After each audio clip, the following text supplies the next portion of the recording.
Finally, Miss Universe Philippines intro videos. Welcome to this episode. I'm Dani and I'm going to share with you my favorite intro videos.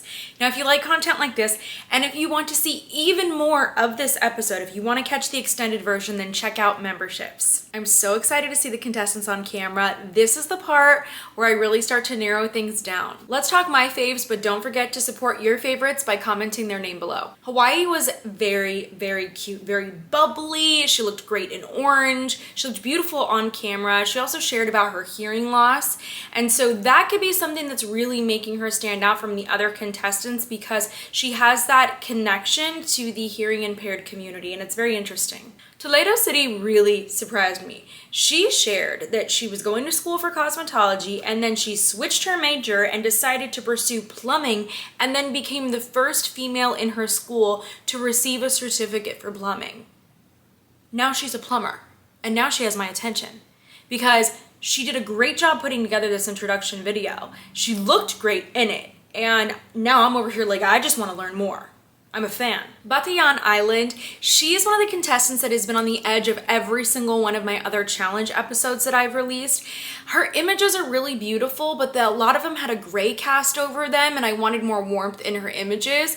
But she made this episode and I feel like rightfully so. She is a medical doctor. She spoke very well on camera. She's also an athlete. Her hairstyling is really beautiful. I just wish that they'll make some slight adjustments to her makeup. I do feel like her eyes need to pop a little bit more, so a little darker and more definition in her eye makeup. Northern California is a very beautiful contestant, and of course her introduction stood out. She's gonna stand out for her beauty right off the bat. Now, the one thing that I noticed about her, because she is from California. Now, she's from Northern California and the accent's a little bit different than Southern California, but when you live by these coastal cities in California, a lot of the people there, and I've definitely fallen into this with my own speech pattern, our speech kind of gets sort of like lazy and really like unenthusiastic, and we just kind of sound really low energy. It's not really that we're low energy, it's just that we're chill. Like, we've been laying by the beach all day, life is a little bit slower, and we tend to come across like that. And we don't really articulate our words as we would in, let's say, a pageant or a speech competition. So I've noticed that is something about how she speaks, and that's something I think moving forward she can work to improve. But I know and I get where it comes from. Also being born in California, that's when I heard her speak, I was like, oh my gosh, you sound like such a California girl.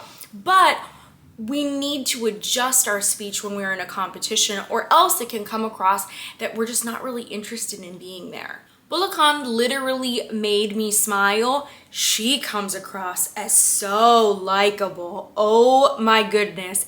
She is one of those contestants that just has a likable quality in her delivery, be it practice or innate. She's great. Cainta. So this video was really great. It was a standout. First of all, she looked gorgeous here. Second of all, she did such a great job getting a ton of information into this video without rushing her speech pattern.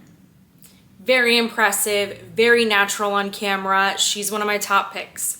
Mandaue sounds very welcoming in her video, and I like that. She is a singer. Now, my advice for the singers this year, because there's so many of them, would be to suddenly figure out how are we pivoting from singing? Because now that we know there's so many singers in the competition, if you all go into your interview and you all talk about singing, you're all gonna sound the same. Too many of you have singing in common. Unless there's something absolutely outstanding about you singing, like if you won The Voice, or if you won some sort of talent show, right? Like something huge. Unless that's the case, then I would stop talking about singing, unless a judge specifically asked about it. Baguio City, Victoria, our returning contestant. She has a master's in architecture and conservation. I really like this video because she sounded so natural. I'm sure that this was at least a little bit scripted, but her delivery was very impressive, and the fact that she can walk and talk, and she can even walk backwards on camera while she's doing an introduction, that's actually a really big deal. I've had to do that for certain hosting jobs, and I'm telling you, it's not as easy as it looks. Taguig says in her video that she is a host, a TV personality, a DJ, a professional model, and a wellness advocate. Now, she came out the gate with all of that. That was the opening of the introduction. And personally, from a judge's perspective, that was a lot for me. And what's hard about doing something like that and presenting yourself that way from a judge's perspective is that you just threw out all of these different titles at me in the first couple seconds. And now I don't really know which one is gonna help me to remember you by. It's gonna be difficult for me to remember any of those because I just heard a list of things that you are. And I'm not saying that you can't be all of those things. I'm just saying that when you have only a couple of seconds to be remembered, you're making it more difficult for a judge to remember you when you just throw 5 things at them at once. I really feel like a better strategy would have been to mention 1 or 2 of these things in the introduction because you still have the Her Story video submission, you still have a tourism video submission, you still have a pageant interview. There's a lot of other times to share other parts of yourself, but I feel like it should be rolled out.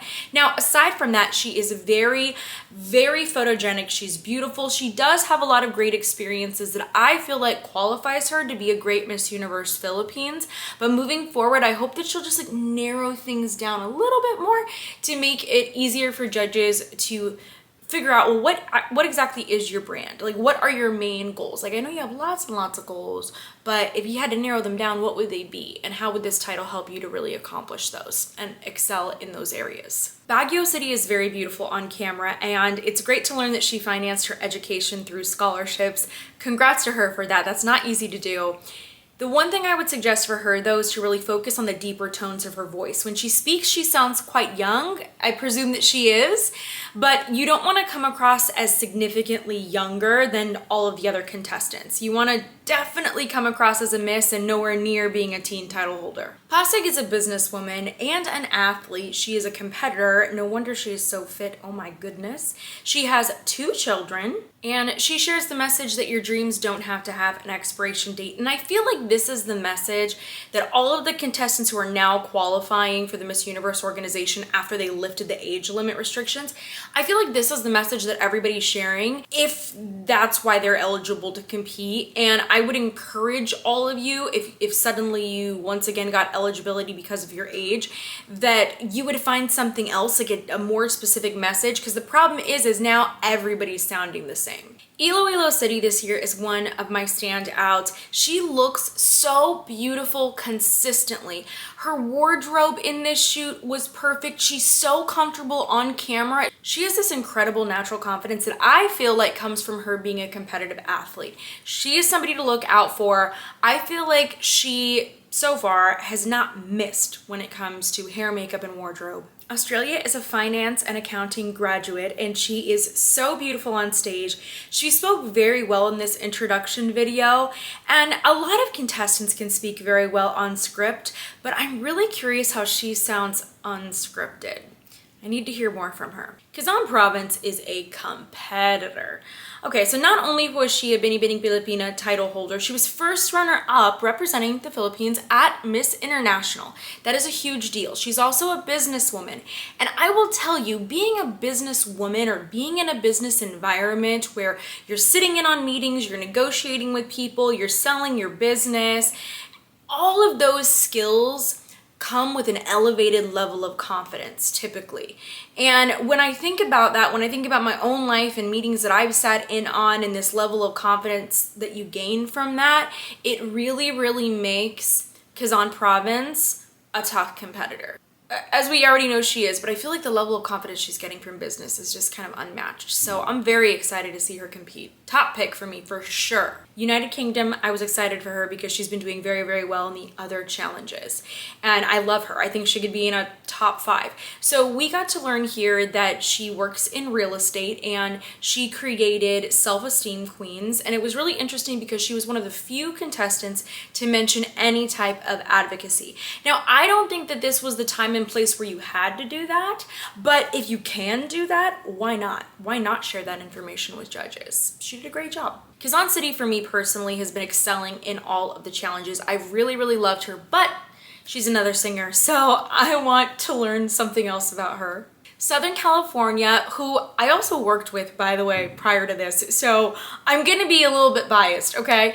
But I feel like she really still deserves to be in this episode. So she had great hair and makeup, great wardrobe. You can see a lot of effort went into the creativity of this introduction video. This video right here was just, for me, very different from all the rest. It was interesting. She did it from a position where you could actually hear somebody interviewing her for this, and it was cool. And she came across as quite authentic. She shared about how she's an entrepreneur, but she also is pursuing acting. She is married and she loves traveling, and she also mentioned that the next destination that she wants to go to, her dream destination, is Mexico. I don't know if anybody caught that. Hello, the pageant's gonna be in Mexico City this year for Miss Universe. So that was smart, and you know what? I'm proud. Zambales genuinely made me laugh with her video. First, let's talk about the posture in it. So she's sitting up really nice and straight, but the posture looks a little bit tense. Her arms are held out like this as she's speaking. So I would just encourage her moving forward to exhale, relax those arms, because your body, it's gonna give you away in competition. So that is something I think she could be working on, but I do really appreciate that in this video, she started singing and then her voice cracked and she just kind of laughed at herself in it. And I thought it was really funny. It was really vulnerable.